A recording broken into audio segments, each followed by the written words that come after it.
Hofstede's cultural dimension theory is a well-known framework for understanding cultural differences and their impact on communication, behavior, and management in a global context. We have already discussed 6 dimensions in our series of Hofstede's cultural dimensions and learned the different cultural behaviors. Complementing that, today we are going to hang out a bit discussing dominant communication styles of different cultures.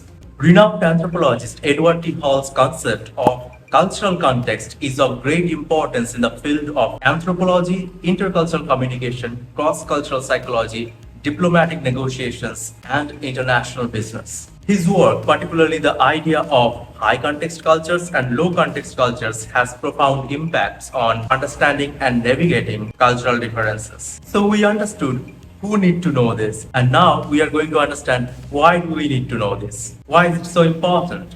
Because every culture has got a dominant communication style shaped by specific values, social norms, and standards. Communication styles determine how we make and manage agreements, negotiations, and decisions, which is crucial for any business. So, understanding different cultural characteristics and preferences can help the leaders and stakeholders adjust and plan their approach to different groups.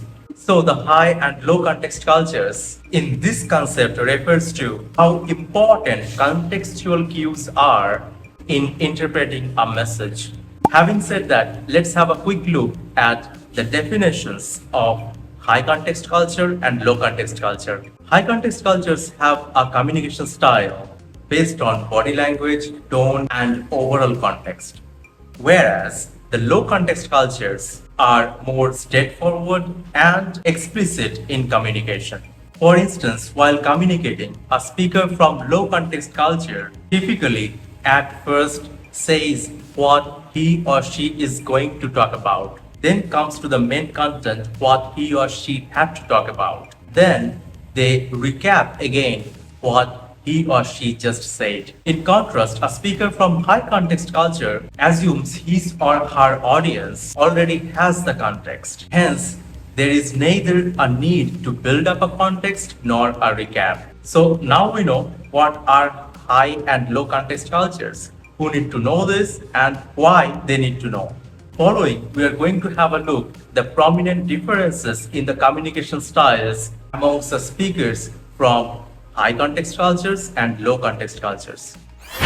So, for the low context cultures, the exact meaning of the words is important as they tend to prefer direct verbal interaction. In comparison, the high context cultures put the focus not just on what people say, but when, where, and how they say, and even what they don't say at all, as they tend to prefer indirect verbal interaction. The people from low context cultures are quite direct, they tend to understand meaning at one level only, whereas the people from high context cultures tend to leave some things unsaid. They tend to understand meanings embedded at many socio-cultural levels. The people from the low context cultures are generally less proficient in reading non-verbal cues. On the other hand, the people from high context cultures are generally proficient in reading non-verbal cues. The low context cultures generally value individualism.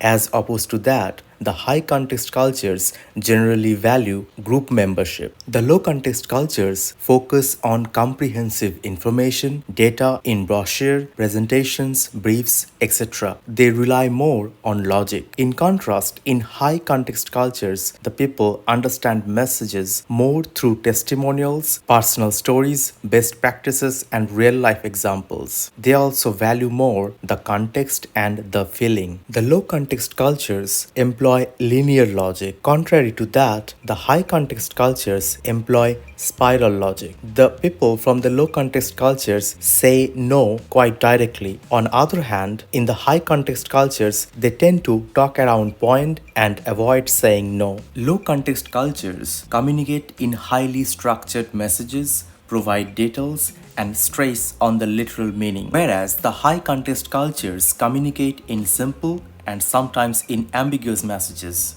However, they readily understand the visual messages. So now we have an idea about the prominent differences between high context and low context cultures. So the next question is, where could we see them? We could see low context cultures mostly in North America and Western Europe. For example, Scandinavian countries, Germany, the USA are the great examples of low context cultures. Whereas we could see high context cultures in Arab countries and in Asian societies such as China, Japan. The general impression of someone coming from high context cultures, the low context communicators may seem impersonal, distant, and untrustworthy. On the other hand, the high context communicators could be seen as intrusive and impolite. These differences are a risk to a collaboration, creativity, and efficiency of a team, which is why recognizing and adapting social setting and communication style is a necessity. To wrap up, we could say Edward T. Hall's concept of cultural context is crucial for promoting effective communication, preventing misunderstanding, and fostering positive interactions. In an increasingly interconnected and culturally diverse world, it provides valuable insights into the intricacies of human behavior within different cultural settings, making it an essential tool for individuals and organizations engaged in cross-cultural interactions and collaborations. As you made until here, you must be very curious to know more about intercultural communications. I would personally suggest you 6 cultural dimensions proposed by Hofstede.